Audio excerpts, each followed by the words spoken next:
This week on Warriors and Company, the highs and lows of Silicon Valley. And because I'm ambiguously ethnic looking, I come to New York and I can be anything. People generally think I'm half of whatever they are. I can be in a room full of Indians and non-Indians, and I can switch in the middle of sentences. I end up feeling like a spy in the house of ethnicity. Funding is provided by Carnegie Corporation of New York, celebrating 100 years of philanthropy and committed to doing real and permanent good in the world. The Kohlberg Foundation, Independent Production Fund, with support from the Partridge Foundation, a John and Polly Guth charitable fund. The Clements Foundation, Park Foundation, dedicated to heightening public awareness of critical issues. The Herb Alpert Foundation, supporting organizations whose mission is to promote compassion and creativity in our society. The Bernard and Audrey Rappaport Foundation. The John D. and Catherine T. MacArthur Foundation, committed to building a more just, verdant, and peaceful world. More information at macfound.org. Ann Gumowitz. The Betsy and Jesse Fink Foundation. The HKH Foundation. Barbara G. Fleischman. And by our sole corporate sponsor, Mutual of America, designing customized individual and group retirement products. That's why we're your retirement company.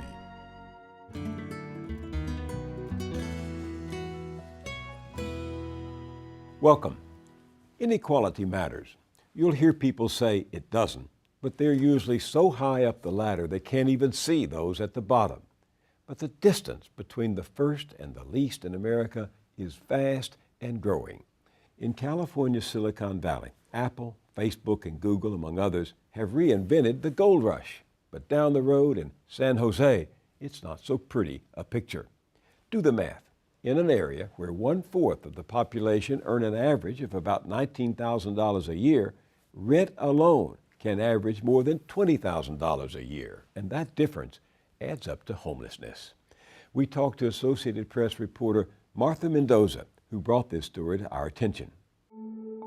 I've been a journalist in this area for 25 years, and during that time it has gone from having a pretty robust middle class to being an area where you see this great divide of wealthy and poor. And nowhere do you see that more than in the Silicon Valley, where 25 years ago this was a place of orchards and farms and ranching and small businesses, and it has completely changed now so that you have incredibly wealthy people and incredibly poor people and a growing gap.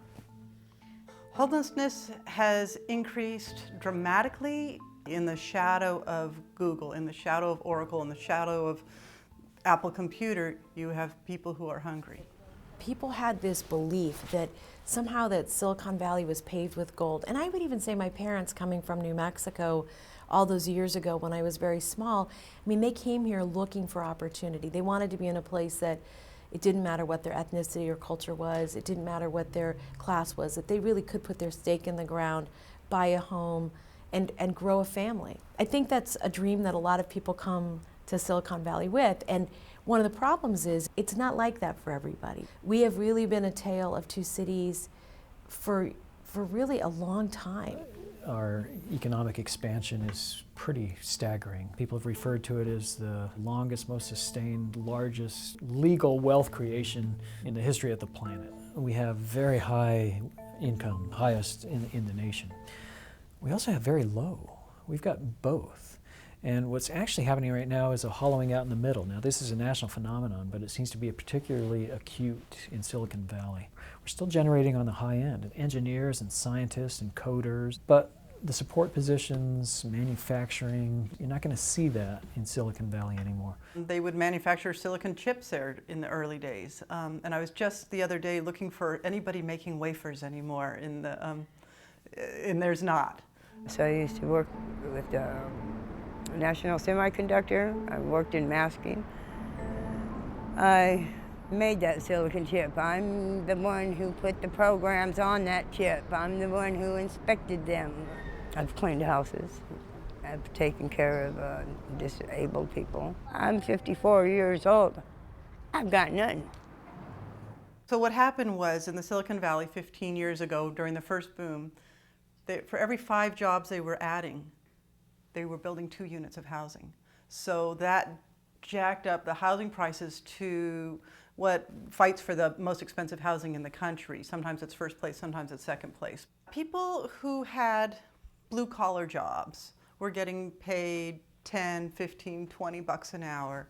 And when their jobs went away, they were largely unskilled and could take jobs that paid $8 an hour. That would be the minimum wage in San Jose for the past 15 years. They raised it to $10 an hour.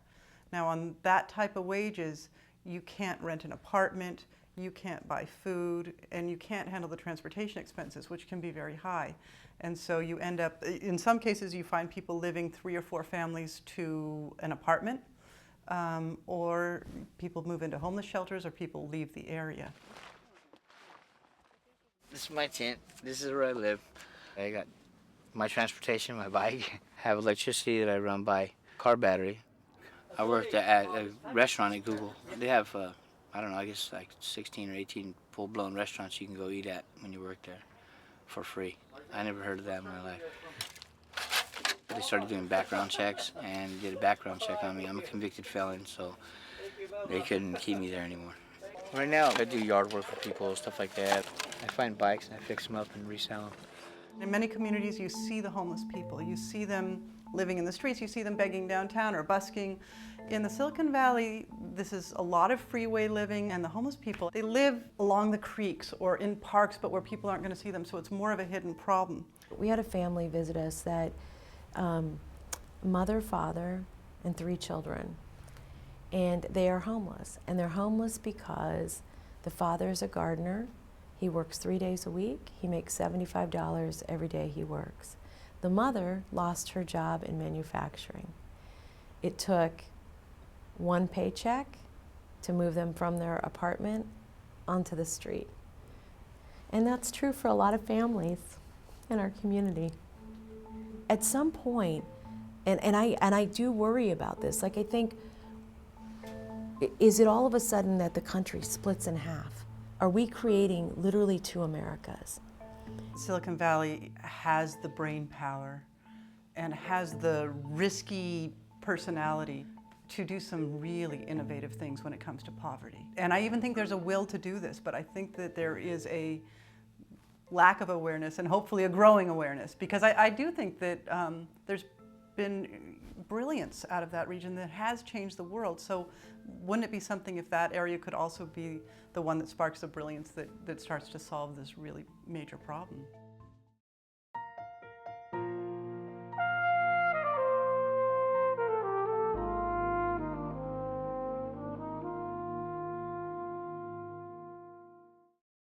Let's talk now with Sherman Alexie.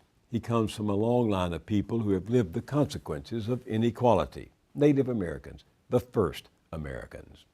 They were the target of genocide, ethnic cleansing, which for years was the hidden history of America, kept in the closet by the authors and enforcers of white mythology.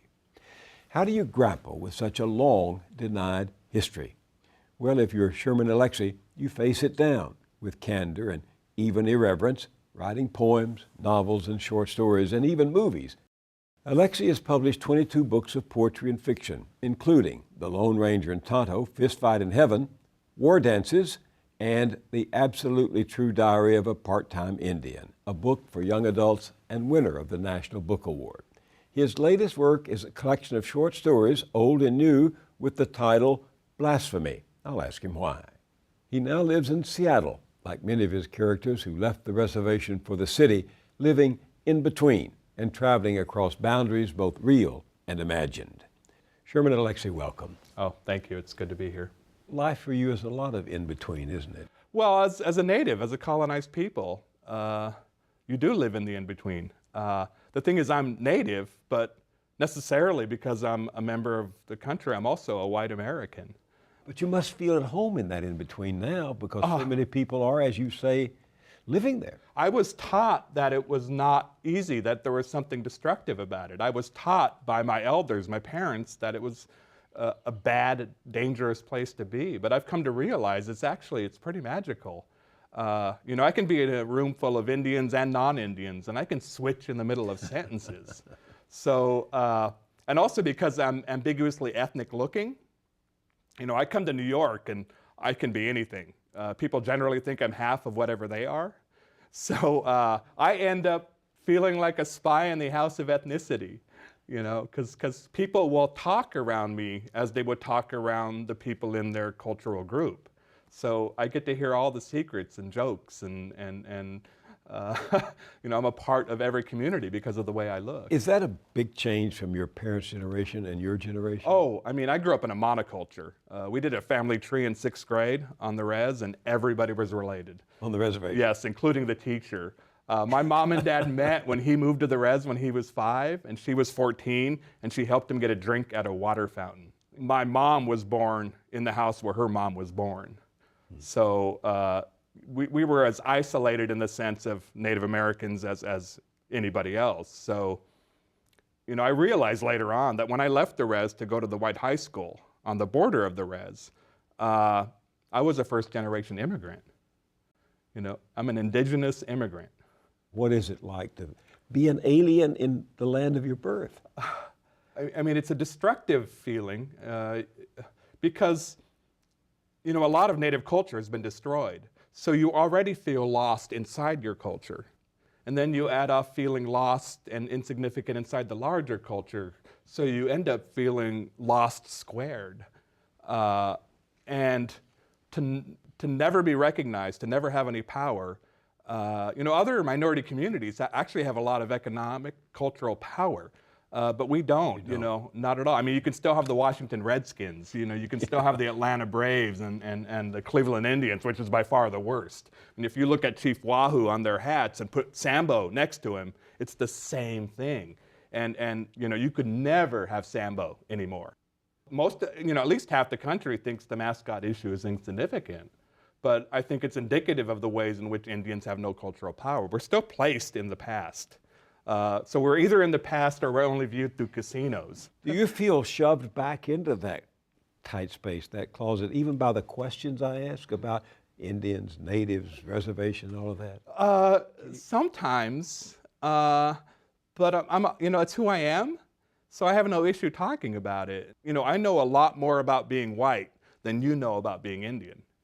I am extremely conscious of my tribalism. And when you talk about tribalism, you talk about living in a black and white world. I mean, Native American tribalism, sovereignty, even the political fight for sovereignty and cultural sovereignty, is a very us versus them. And I think a lot of people in this country, especially European Americans and those descended from Europeans, don't see themselves as tribal. You know, I don't think, for instance, Republicans see themselves as tribal. I was speaking to a Republican here in New York, a friend of mine, and you know, I asked him, you think it's an accident that, 80% of Republicans are white males? And he did. I mean, Coincidence, huh? Yes, he couldn't even imagine that he's part of a tribe. So as a member of a tribe, I think I have a more conscious relationship with black and white thinking. And I used to be quite a black and white thinker in public life and private life until 9/11, you know, and the end game of tribalism is flying planes into buildings. That's the end game. So since then I have tried, and I fail often, but I have tried to live in the in-between, to be conscious. What did Fitzgerald say? The sign of a superior mind is the ability to hold two different ideas. Keats called it negative capability. So I have tried to be in that and fail often, but I try. That's what I get from your poems. You even see Yo-Yo Ma's cello differently from the rest of us. That's one of my favorites. Would you read it? Oh, yes. Here yes. it is. And this poem is called Tribal Music. Watching PBS, it occurs to me that I want to be Yo-Yo Ma's cello. Hello. Does this mean that I'm sexually attracted to Yo-Yo Ma? Nah, he's cute and thin, looks great in a tux, and makes the big bucks. But I long to be simultaneously as strong and fragile as the cello. I want to be the union of fingertip and string. I want less to be a timorous human and desire more to become a solid wooden thing. warm to the touch, but much colder when left alone in my case. I need to flee the mystery of mortality and insanity and become that space between the notes. I no longer want to be the root cause of anybody's pain, especially my own. Oh, yo-yo ma, I hem and ha, but let's be clear. I want to abandon my 16-drum fear and inhabit the pause that happens between falling in love and collapsing because of love. I want to be sane. I want to be clean and visionary, like a window pane. Where does that come from? Well, number one, the cello looks like a woman to me, and the curves, and so I am, in a way, and it's funny to admit this, I am sexually attracted to the cello. The curves really get me. So as I watched him play, Yo-Yo Ma is sort of making love to a beautiful woman, and I want to be that beautiful. So I was thinking of that watching it, and then it occurred to me, I'm a man, I don't want to be a woman, but I want to be the object of beauty. I want to be so clearly beautiful. And in a way, it's a need for perfection, the desire to be perfect, even though I can't be, and even though if I really started thinking about it, I don't want to be. But there's a state of nirvana or bliss, especially when Yo-Yo Ma's playing. I want to be that blissful, and it's so fleeting, and I'm just incapable of it. Yearning for that moment of sanity or that place of sanity, you Yes. say in there, to be sane. Yes. Well, I'm bipolar, so I myself veer between these extremes, and to be in the middle is a strong desire. And I mean, I'm working on this idea, I don't know where it's going to go, that being tribal, being colonized automatically makes you bipolar. I think the entire Native American world is bipolar. But is this your imagination, or are you clinically bipolar? I'm Have you been clinically diagnosed? I've been diagnosed, I'm medicated, and the medication's working right now. I mean, as any person watching this who knows anything, the medications have to be adjusted constantly because your brain sneaks around it. Your brain is like your bipolar brain is like the soldiers, and your sanity is like the civilians. Help me understand what the experience of bipolarity is. What happens to you? Well, when you're depressed, it's like the world has ended. Even getting out of bed takes the most massive amount of effort. But when you're manic, it's so addicting. I have finished novels in 2 weeks in manic stages, just staying up, 2 days in a row, writing, and great stuff often. I mean, you're crazy, so you get these incredible images. Forget Yo-Yo Ma's cello. I mean, it ends up being, I'm hearkening back to somebody like Sylvia Plath, writing Colossus, Daddy, you do not do, which directly comes out of mental illness and depression and mania. I would venture that most of the world's great art has come out of manic periods in an artist's life. But has it ever occurred to you that there's been more preoccupation with Sylvia Plath's illness than with her poetry? Oh yeah. I mean, there's a new biography out about her, and it's the same story. It's about her craziness. Why is that? I think we're more interested in the biography. The story. Yeah, and especially in this era where there are no secrets anymore, where the audience, in fact, desires so much to know more about the artist. You're supposed to now Twitter everything you're feeling. You go to some artists, writers' Twitters, and like everybody else, they're talking about what they had for dinner. All over writers' Twitter feeds and Facebook pages are pictures of what they had for dinner. And why anybody would care, that I had a bowl of cereal in my hotel room this morning, I don't get it. And So does that explain the Facebook sonnet? oh, definitely. All right, let's hear that one. The Facebook sonnet. Welcome to the endless high school reunion. Welcome to past friends and lovers, however kind or cruel. Let's undervalue and unmend the present. Why can't we pretend every stage of life is the same? Let's exhume, resume, and extend a childhood. Let's all play the games that occupy the young. Let fame and shame intertwine. Let one's search for God become public domain. Let church.com become our church. Let us sign up, sign in, and confess here at the altar of loneliness. Sherry Turkle has written a book called Alone Together on just this point, talking Ooh. about how the internet has produced this serial isolation. Well, when I think of the human is so complex, and as we're relating here, we're relating on so many different levels that we don't consciously understand. I mean, we're actually smelling each other right now, but we, as we talk, don't know that, but our bodies know that. My gestures, your gestures, the look in your eye, and the internet takes all that away. There is one level of communication on the internet, which actually, in a way, is really insulting to the complexity of being human. How so? It limits us to one sense. One dimension. One dimension, and that's not who we are. The poetry, if you will, of life is reduced to this sort of dry, scientific, it's the worst sort of précis of who we are. And I don't have Facebook friends, I have friends. and a lot of my friends play basketball, and when we play basketball together, literally we're touching each other. And that can't be replicated in any form whatsoever with the internet. And when people say they're really connecting with somebody, I think it occurs to me that I don't know that they've ever really connected with anybody if they think the internet is how you do it.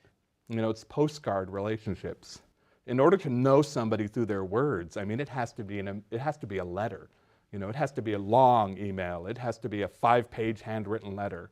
It has to be overwhelming and messy and sloppy as humans are. And Facebook and Twitter and these other social sites bring 140 characters. I'm on Twitter and I have fun, but I don't think anybody learns anything about me as a person.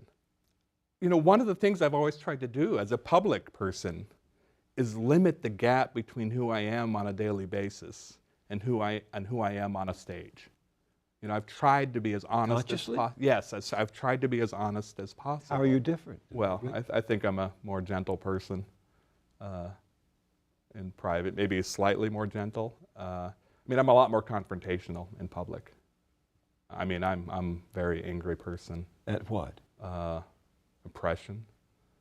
Oppression. Racism, sexism, colonialism, the sins of capitalism, the sins of socialism, human weakness, human cruelty.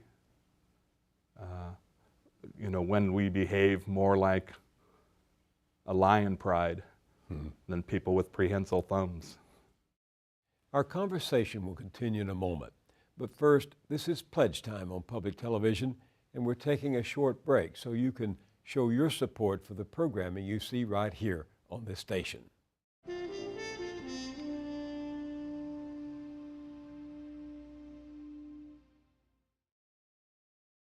For those of you still with us, 11 years before my conversation with Sherman Alexie, my colleague Rick Field hit the road with the writer for an after-hours journey in search of poetic inspiration. It became an all-night odyssey and another side of Sherman Alexie, sleepless in Seattle. Watch and listen. In the middle of the night, when you're ambiguously ethnic like me, when you're brown, beige, mauve, sienna, one of those lighter browns in the Crayola box, you have to be careful of the cops and robbers, because nobody's quite sure what you are, but everybody has assumptions. Last September 16th, I was walking in downtown Seattle when this pickup truck pulls up in front of me, guy leans out the window and yells, "Go back to your own country!" And I was laughing so hard because it wasn't so much a hate crime as a crime of irony. And so I'm walking the floors of my office and I'm trying to write a poem or a story or a novel or a screenplay, or I'm out in my car driving the streets of Seattle and I'm searching, you know, and looking and trying to write. I've got a pen in my head and a pen in my hand, or I'm in these 24-hour restaurants and diners or these all-night supermarkets walking the aisles and I'm trying.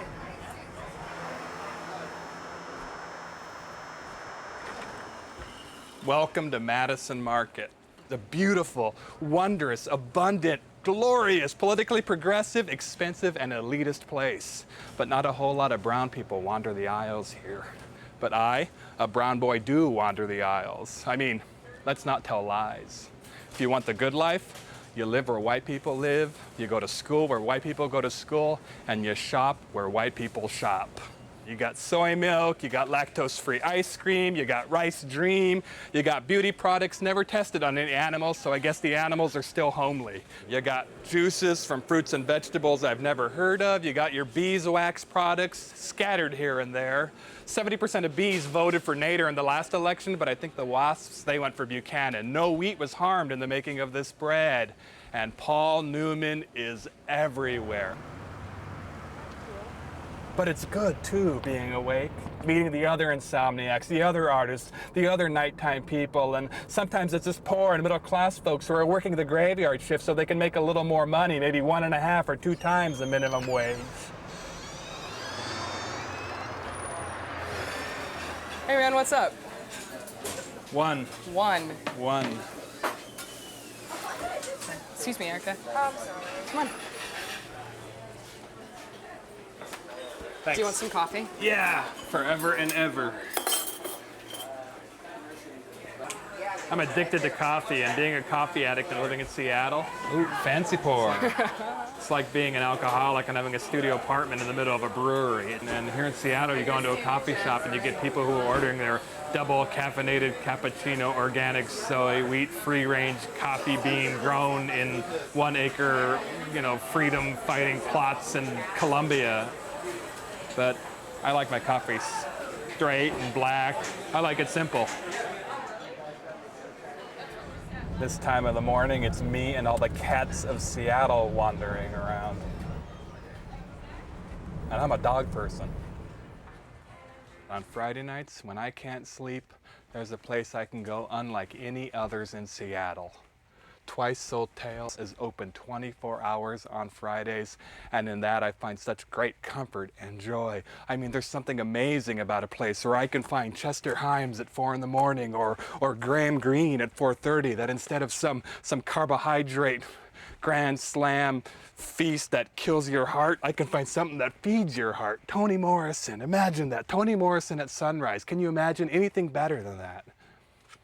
I mean, I can be patriotic in a place like this. I can love this country more in a place like this than in any other place. We have too much, but not here. There is no such thing as too many books. We now continue with Moyers and Company. Is writing cathartic for you? Is it healing? No. I think it can be healing for readers. You know, I have been helped and healed by other people's words. Same here. But my own words for myself, oh man, I don't think so. Do you think of yourself as a poet first and foremost? Because that's how I first got introduced to you. I'm naturally a poet. I started as a poet. I think it's how I look at the world. You know, How does it help you see the world?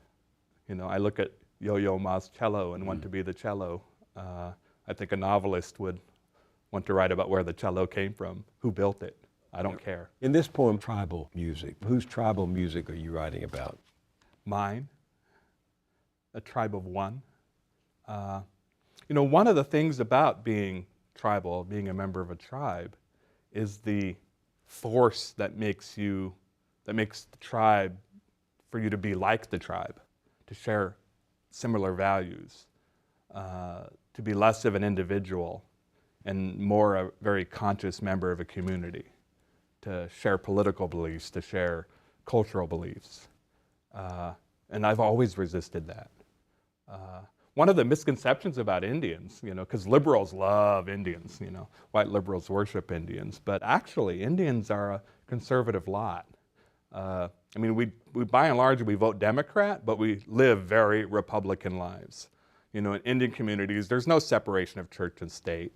War is a virtue. Guns are everywhere. By and large, pro-life.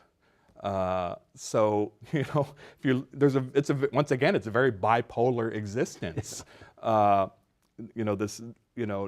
that Democrats by and large are going to support us more, but still behaving like Republicans. It occurs to me it's like big city Republicans who live these incredibly liberal, secular lives in the city while espousing small town religious politics. You're so different from how I expected you to be, quite frankly, because I have never met you, although one of my producers met you some years ago, 11 years ago, I think. It's Rick amazing. Fields, yes. And I have a clip of the piece that we ran on my show then about you from Seattle. Take a peek. But my dad, that alcoholic nomad, he used to leave my family for days or weeks at a time drinking and roaming. And I would lie awake all night waiting for him to come home. And 5 or 6 times I cried myself sick into the hospital, and I'd lay awake in the kids' ward ignoring the night shift nurses who came in and said, please try and get a little sleep. So maybe I learned how to be an insomniac because I'm still waiting for my father to come home. What's changed for you since then? Medication. I was undiagnosed bipolar, and staying awake was directly the result of that. Either staying awake because I was depressed and didn't want to fall asleep for the nightmares, or because I was manic and couldn't fall asleep because I had a million things to do. Did your father ever come home? No. I cut my hair when he died. It's part of a ceremony, and you can grow it back when the grieving is over. It's been 10 years since he died. So, and I haven't grown my hair back, and I doubt I will. He was an alcoholic? Oh, lifelong, really. There's one scene in your short story, War Dances, where the narrator's in the hospital with his father, who has just had surgery. He's cold, and the son is trying to find a blanket for him. Why don't you read this excerpt, War Dances from Blasphemy. I walked down the hallway, the recovery hallway, to the nurses' station. There were 3 women nurses, 2 white and 1 black. Being Native American, Spokane and Coeur d'Alene Indian, I hoped my darker pigment would give me an edge with the black nurse. So I addressed her directly. My father is cold, I said. Can I get another blanket? The black nurse glanced up from her paperwork and regarded me. Her expression was neither compassionate nor callous. How can I help you, sir? She asked. I'd like another blanket for my father. He's cold. I'll be with you in a moment, sir. She looked back down at her paperwork. She made a few notes. Not knowing what else to do, I stood there and waited. Sir, the black nurse said, I'll be with you in a moment. She was irritated. I understood. After all, how many thousands of times had she been asked for an extra blanket? She was a nurse, an educated woman, not a damn housekeeper. And it was never really about an extra blanket, was it? No, when people asked for an extra blanket, they were asking for a time machine. And yes, she knew she was a healthcare provider, and she knew she was supposed to be compassionate, but my father, an alcoholic, diabetic Indian with terminally damaged kidneys, had just endured an incredibly expensive surgery for what? So he could ride his motorized wheelchair to the bar and win bets by showing off his disfigured foot? I know she didn't want to be cruel, but she believed there was a point when doctors should stop rescuing people from their own self-destructive impulses. And I couldn't disagree with her, but I could ask for the most basic of comforts, couldn't I? My father, I said, an extra blanket, please. Autobiographical? Oh, completely. I remember when my first short stories came out and people were calling it autobiographical, and I fought it. And then 10 years later, I reread the book and thought, oh, shoot, this is memoir. And in the story, the son brings the blanket back, and he and his father sing together. Yeah. Did that happen? No, we never sang together. You wish it had happened? Yes.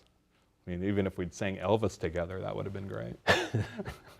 You know that you've been described as both an explorer and an exploder of Indian stereotype. And alcohol is surely one of the most persistent stereotypes, correct? It's not a stereotype. It's a damp reality. I mean, Native Americans have an epidemic rate of alcoholism. I'm an alcoholic, recovering. My father was an alcoholic. My big brother's an alcoholic. One of my little sisters an alcoholic. My mom's a recovering alcoholic. Every single one of my cousins is a drinker. All of my aunts and uncles were drinkers. Some of them have quit. Some of them never did. My classmates, 3 have died in alcoholic-related accidents. My brother has had 5 best friends die in alcohol-related accidents. And we're not atypical. What have you come to understand about that? It's medication. Trying to take away the pain. And in a way, it has substituted for cultural ways of dealing with the pain. So instead of singing, we're drinking. And my father often said, I drink because I'm Indian, which, is the saddest thing imaginable. Why did you drink? Because I'm Indian. How do you stay sober? Because I don't want to disappoint all those hungry sons out there whose own fathers have failed them. Because whether or not I believe in visions or omens, the last time I drank, I completely destroyed my then girlfriend's birthday party with my alcoholic behavior, and woke up the next day, late in the afternoon, feeling deeply ashamed and thinking once again, I'm going to quit. I tried 8 or 9 times, but I woke up, went and checked my mail, and the acceptance from hanging loose for my first poetry book was in the mail. And I thought, okay, this is a sign. Write poems, sober up. And you did? And I did. You live in Seattle now. You lived there for how long? 20 years. But as a boy, you lived on the Spokane Indian Reservation. Yeah. How do you feel where you're in a place where your people were ethnically cleansed? We didn't make reservations. The military, the U.S. military and government made reservations, and it was a place where we were supposed to be concentrated and die and disappear. And I don't know, and I think it's only out of self-destructive impulses that Native Americans have turned reservations into sacred spaces. You don't consider them sacred? No. Often the place where reservations aren't where the sacred locations were for tribes. I think Spokane, because it's where Spokane Falls is, I think the city is actually far more sacred than the reservation. Well, more Indians today live in the cities than live on reservations. It's almost 70% of natives live off the reservation. It's not easy to live in either place. Can American Indians ever feel easy in a country that is haunted by the memories of genocide, ethnic cleansing? I think for that process to begin, the United States would have to officially apologize. I mean, there's that Holocaust Museum in the United States, which I think there should be. Right in downtown Washington. But there should also be a Native American Holocaust Museum. Why isn't there? This country is not good at admitting to its sins. Have you ever heard an apology for what happened? From white liberals. But never from white conservatives. But, you were nearly exterminated. Oh, late 19th century, early 20th, we almost blinked out. Ironically, the reservations also saved us because they concentrated us. How did that save you? Breeding. It wasn't until much later when the U.S. government realized that relocation, taking us out of, highly concentrated ethnic communities was the way to dissipate us. That didn't work either. No. There were blonde Indians now, red-headed Indians. So it was cultural protection. It was sovereignty, the impulse to be together in a little group. In this sense, possessed of a horrendous memory, do you sometimes think of yourself as Jewish? Constantly. I have a really strong identification with that. And it's funny because my poetry editors are Jewish, and I have quite an international following. And one of my editors tells a story of she and her husband were in Europe, and these Italian scholars were really obsessed and questioning about, what is the relationship between Jewish people and Indians, and using my work as sort of this universal idea. And they asked her, what does the native world think about, Jewish people and Native Americans? And she said, I think only Sherman talks about that. So it's a very personal vision. The big thing is humor. Humor in the face of incredible, epic pain. Jewish folks invented American comedy. When you're being funny in the United States, you're being Jewish. And despite all this incredible dislocation. And the thing, even though it's pretty similar in population, the number of Jewish folks and the number of Native Americans, they've had this incredible success. They have this incredible cultural power. And in a way, I wish that was us. In a way, that could have easily been us. Indians with our storytelling and artistic ability could have created Hollywood. We could have created American comedy. So in some ways, we're the yin and yang of the American genocidal coin. There's a poem that I have read several times in anticipation of this meeting, and this one is troubling. Another proclamation. Another proclamation. When Lincoln delivered the Emancipation Proclamation, who knew that 1 year earlier in 1862, he'd signed and approved the order for the largest public execution in United States history? Who did they execute? Mulatto, mixed bloods, and Indians. Why did they execute them? For uprising against the state and her citizens. Where did they execute them? Mankato, Minnesota. How did they execute them? Well, Abraham Lincoln thought it was good and just to hang 38 Sioux simultaneously. Yes, in front of a large and cheering crowd, 38 Indians dropped to their deaths. Yes, 38 necks snapped. But before they died, 38 Indians sang their death songs. Can you imagine the cacophony of 38 different death songs? But wait, one Indian was pardoned at the last minute. So only 37 Indians had to sing their death songs. But oh, oh, oh, oh, can you imagine the cacophony of that one survivor's mourning song? If he taught you the words, do you think you would sing along? Talk about that. Well, essentially they were executed for terrorism. The perception of being terrorists, for defending themselves and their people from colonial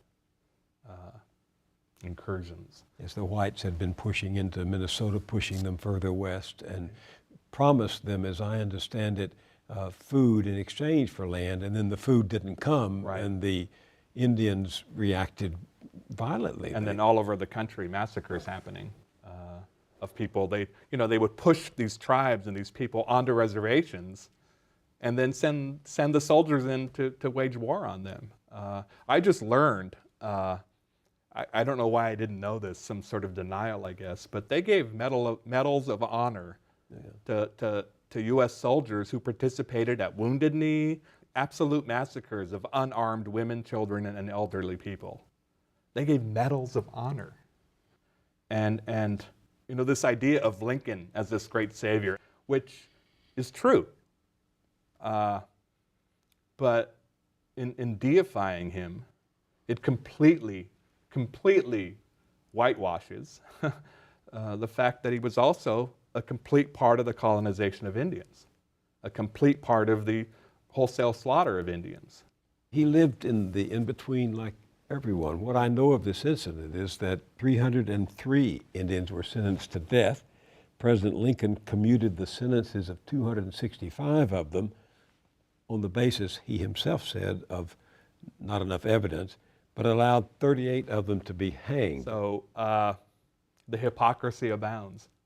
So once again, the way in which I watch Lincoln, the movie, is far different than most people watch Lincoln. That movie in no way portrays the complexity of human beings, and certainly does not portray the complexity of Lincoln, who for his genius was also, an incredibly, as any politician, an incredibly conflicted and conflicting man who was capable of ordering great evil, and who did in fact, by ordering it, created great evil, committed great evil. A sinful, sinful man, that Lincoln. Had you known about the story for a long time? Most Indians know a lot about the massacres. Yeah.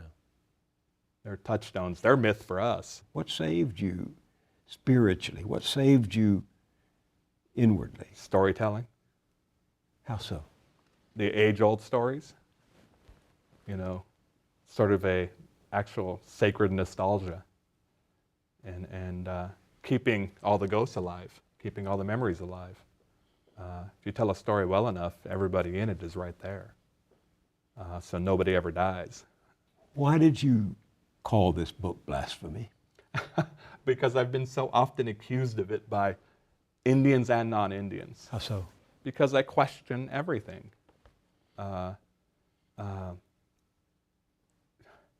Because even though I do believe in the sacred, I believe just as strongly in questioning what people think is sacred. Because we're humans and we make mistakes.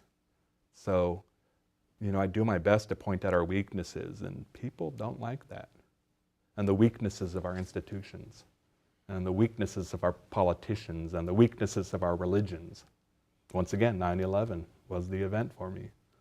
9/11 turned all sorts of people into fundamentalists who weren't otherwise, on the left and the right, in the Christian worlds and in the Muslim worlds. And I refuse to participate. So what do you mean by blasphemy? I don't believe in your God. And your means the royal your. Do you believe in your God? No. What do you believe in? Stories. Stories are my God. Would you read this for me? Vilify. I've never been to Mount Rushmore. It's just too silly. Even now as I write this, I'm thinking about the t-shirt that has 4 presidential faces on the front and 4 bare asses on the back. Who's on that damn t-shirt anyway? Is it both Roosevelt, Jefferson, and Lincoln? Don't get me wrong, I love my country, but epic sculpture just leaves me blinking with dry-eyed boredom. And don't get me started on blown glass art. I really hate that crap. I've never been to Mount Rushmore. It's just too silly. Even now as I write this, I'm thinking that I'd much rather commemorate other presidents. Let's honor JFK's whoring and drinking, or the 13 duels Andrew Jackson fought to defend his wife's honor. Why don't we sculpt that? Who's on that damn Rushmore anyway? Is it McKinley, Arthur, Garfield, and Lincoln? And yes, I know there's a rival sculpture of Crazy Horse, but the sight of that one is ball shrinking because Crazy Horse never allowed his image to be captured. So which sculptor do you think he'd now attack? I've never been to Mount Rushmore. It's just too silly. Even now as I write this, I'm thinking about George W.'s wartime lies, Clinton's cigars, and Nixon's microphones, and I'm cringing because I know every president, no matter how great on the surface, owned a heart chewed by rats. Who's on that damn Rushmore anyway? Is it Buchanan, both Adams, and Mr. Lincoln? Answer me this. After the slaughterhouse goes out of business, how long will it go on stinking of red death and white desire? Should we just cover the president's faces with gas masks? Who cares? I've never been to Rushmore. It's too silly. Even now as I write this, I'm thinking, who's on that damn mountain anyway? Is it Jefferson, Washington, Reagan, and Lincoln? Now go 8 pages over to page 38 and read me your footnote. So it's footnote 13. Honestly, I've never been there. This is not a conceit for the poem. I've truly never had any interest in visiting Mount Rushmore or the Crazy Horse Memorial. Once while driving in the region, I thought about stopping by, but I didn't. I have no regrets. I've seen Alfred Hitchcock's film North by Northwest, where Cary Grant's climactic battle with the bad guys happens on the face of Mount Rushmore. It's exciting, but I much prefer the ending where we watch Grant and Eva Marie Saint start to make out in their train car and then cut to the final shot of that awesomely phallic train penetrating a wonderfully vaginal mountain tunnel. I'm a lover, not a fighter. And we're all glad for that. Yes. Sherman Alexie, I really enjoyed this time with you, and thank you very much for sharing it. Thank you. Thank you. That's it for this week. I'm Bill Moyers. See you next time.